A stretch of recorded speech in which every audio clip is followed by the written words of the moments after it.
Today we're going to wrap up the week of updates of new guidelines, new ideas, new data for all these things that we've been talking about this week, with an update on recommendations for physical exercise. You know, I've been thinking about this with all these updates this week, and you and I have talked about this a number of times.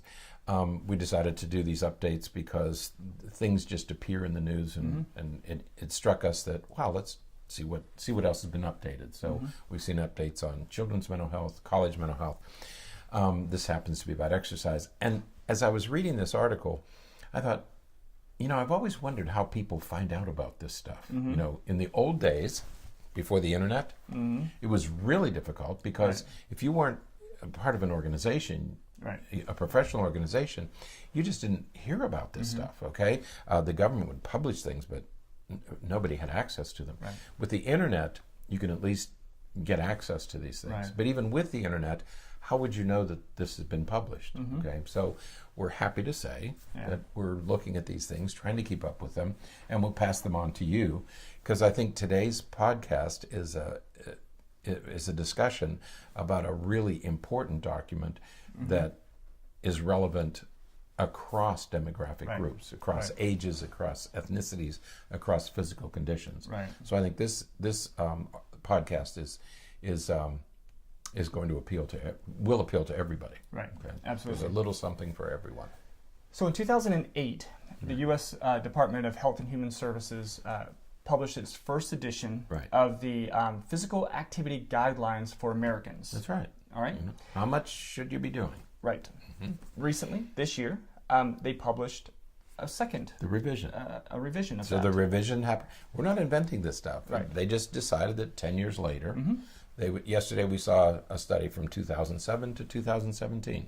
Today it's 2008 to 2018. Okay, so we have revised exercise guidelines. Okay. Now, in the third paragraph of the Psychology Today article that we linked in the show notes, there is a hyperlink to the actual scientific report from the HHS think group, and so you can link. There is that document has a ton of information. Don't print the whole thing. Don't print. Just go to the section that you're interested in. There's a section for if you have cancer and what should you do. There's a section on young children. There's a section on pregnant women. There's a section on the elderly. So go to the section that you want, because each of those is fairly detailed. They're pretty big documents. So please don't hit the print key when you get there, because you're going to be going through some paper and ink. And a few reams of paper. So, but it's a valuable document. So put it somewhere where you can refer to it on a regular basis. So we talk about exercise often on the podcast because it is the therapeutic physical health benefits of exercise are immeasurable. The estimates suggest that we would save $117 billion dollars in annual healthcare costs if everybody just exercised. So exercise is a pretty important thing. It's the single most important thing you can do for yourself. Whatever else you do, probably the single most important thing you can do to improve everything about you, how you think, how you feel, how you function, how long you live. The single most important thing you can do is move more. Okay, and that's what we're hearing from this report. You have to start moving. There have been a couple of articles in the past week or so stating that we sit too much. Okay, you and I, of course, are guilty because of our profession. We're guilty of that. But Americans sit too much, and that Americans sit too much is part of this research. I mean, that's what came out of this report is we sit too much. We don't move enough. Okay, so the more you move, the better off you're going to be. Now, the report kind of gives us new guidelines in 4 different categories. And so we're going to review those 4 categories just to kind of give you some information about the updated recommendations. The first area is in aerobic exercise. And what we're talking about here, of course, is sort of We're talking about the use of your cardiovascular system, is stressing your cardiovascular system. Aerobic exercise basically means that you're doing an exercise that requires a lot of oxygen. Right. It's a repetitive movement that increases your heart rate and increases your pulmonary, your lung function. Right. Okay. Like running or jogging or very brisk walking, speed walking, rowing, those rowing machines, or kayaking. Anything you do that increases you increase and maintain an elevated heart rate. Right. Okay. That's aerobic exercise. Right. Air, oxygen. And so what they recommend here is that we focus on 3 things associated with aerobic exercise: the intensity, the duration, and the frequency. Right. So as far as intensity goes, we're talking about, of course, the degree to which you're working, how hard you're working, and it needs to be moderate to vigorous. Right. It needs to be pretty significant. That's right. At least moderate. And what that significant means is different to each person. What's vigorous to me may be easy to you. Right. We know what he means. What was vigorous to me at 45 is vigorous to him at 45. What's vigorous when you're 80 is different. I mean, if you watch tennis players, for example, any sport, okay, you watch. Each year we have a minor league baseball team here, but in the spring the major league players come, and they have a day. They have Old Timers Day. They have former players, who were superb athletes. Well, now they're in their 50s and 60s. Right. They don't move quite as fast or as well as they did when they were in their 20s, okay? And you can see that difference. So what's vigorous at 60 isn't vigorous at 20, or shouldn't be vigorous at 20, right? Okay? So there are age guidelines, and the report gives you those age guidelines. Right. What do we mean by intensity? Right. What we mean by intensity when you're 25 is different than when you're 65. Right. Okay. And it's the same when it comes to duration, how long you should work, and frequency, how often you should be doing it. Right. Those numbers are going to vary depending on your personal demographics and life situation, life circumstance. It's going to vary a little bit, but those are the 3 things that we need to think about when it comes to aerobic exercise. And the good news is you don't have to do this every day. Right. They're talking a couple of maybe 2 days a week that you do aerobic exercise. Okay, so it's not like you have to go out 7 days a week and do this. Do it a couple of days a week. That's sufficient. Absolutely. Okay.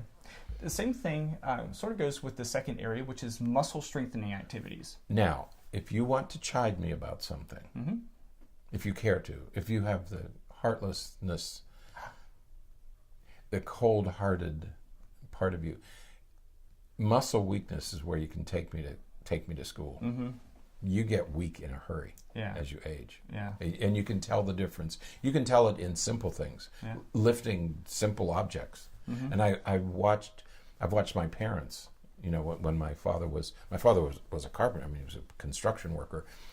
When he reached his 80s and 90s, you could tell that he was weakening. Muscle strength decreases in a hurry after a certain age, and you notice it in your daily existence. Right, and so it's important that we include some muscle strengthening activity in our regular routines. We know we did a report maybe a couple of months ago on a study that identified the benefits of weightlifting, lifting weights twice a week. Going to the gym twice a week just to lift some weights significantly improves mood and can even prevent depressive episodes. So we know that this is effective not just for your physical health, but also for your mental health. So, including some muscle strengthening exercises is going to be important. Now, some bad news. No, not bad news. We think about muscle strength as, for example, when you lift a gallon of milk, okay, it's been effortless all of your life. Kids can pick up the jug and watch an 80-year-old pick up a gallon of milk. I mean, my mother, who's in her 90s, stopped buying large volume containers, gallons and half gallons, because she simply can't lift them. Okay. The other muscles that you need to strengthen are your thigh muscles. The ability to get on a chair and off a chair cannot be underestimated. Well, core strength, thighs and core is really important, Because one of the seats you want to get on and off every day is in the bathroom. one of those seats. If you can't do that, you're going to a nursing home. Yeah. It's true. Yeah, that's when you go. When you can no longer get yourself on and off a seat, you need to go to a nursing home. Yeah. Absolutely. That's a sobering thought. Yeah. So when we talk about muscle strength, we're not talking about lifting a half a gallon of milk. We're talking about where you're going to live and what level of care you're going to need. Absolutely. So exercise all those muscles. Right. Okay. Now, similar story with the number 3, which is bone strengthening activities. Absolutely. For all of the same reasons. Exercising your muscles and strengthening your muscles are going to strengthen your bones. You also increase bone density because what's one of the things that happens? Osteoporosis. Okay, and so how do you keep your bones strong? By strengthening them with weight training. Right. Okay. Again, what happens to the elderly? They break a bone, and where are you going to go if you break a bone? You're going to a nursing home. Right. Okay. So do everything you can to prevent breakage. Right. Because it's a life-changing event. Absolutely. And the fourth area is balance improving activities.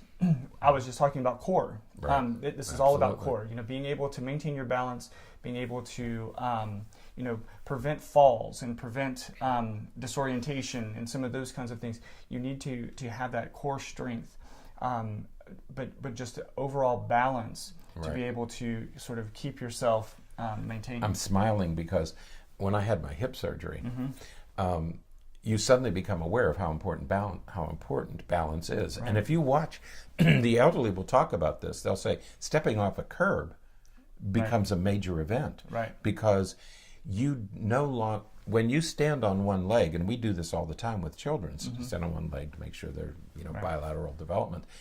In the elderly, it's extraordinarily difficult. They lose their balance and they lose their orientation very quickly. Right. And if you work with the elderly, they talk about that stepping off a curb or going downstairs, they're very, very careful because they don't have that they don't have that vestibular system and balance, especially when you go to one leg.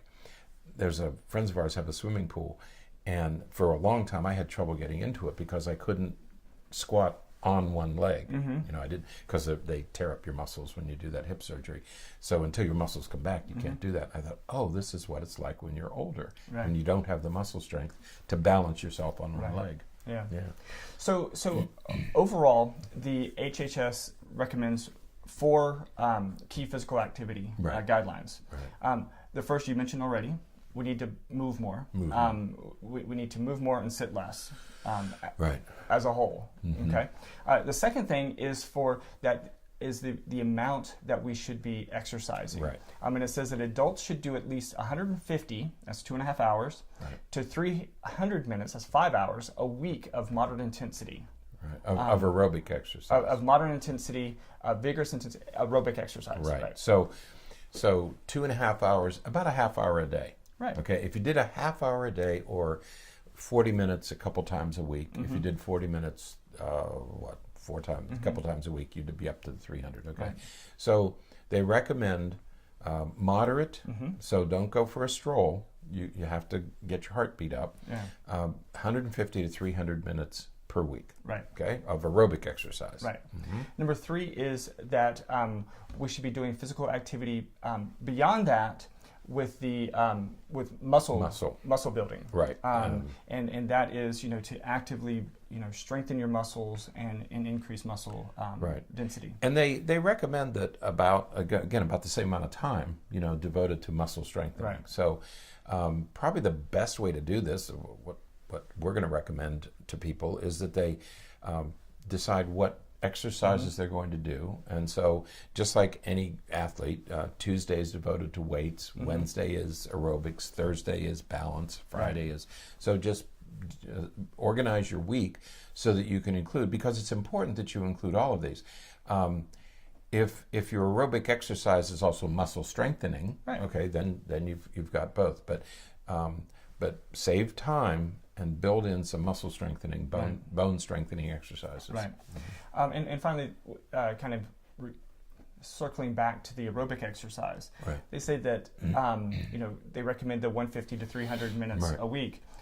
If you go beyond the 300 minutes, it's even better. Even better. The more you do. The more you do, the better. Up to a point. You don't want to start breaking your body down, and you're not going to if you're older. But younger people should do more. And we would recommend that people under 50 or 60 should actually do more than the minimum guidelines. Absolutely. Okay. So the guidelines offer, as you said already, some really specific things for different populations, whether we're talking about preschool children, elderly adults, kids, teenagers, pregnant women, people with cancer. There are recommendations for all of these different demographic groups, and they vary slightly, sometimes significantly. Right. In the article that we posted in the notes, the article from Psychology Today, it has a little blurb about everything from preschoolers to the elderly. But again, we remind you to go into the scientific report itself, the 2018 guidelines, because each of those is expanded and they give you very specific guidelines that you can follow. And just following those guidelines is going to improve everything in a hurry. Absolutely. Okay? Absolutely. So get moving. Another clear example of why exercise is so important in our lives. So check out these reports and you'll be the better for it. So, all right? Good. Well, that is it for today and for this week on updates and we'll do this revisions. Once in a while. Yeah. Right? As we become aware of them, we'll pass them on to you. Absolutely. So, all right. Until next time, stay happy, stay healthy, and forget to be afraid.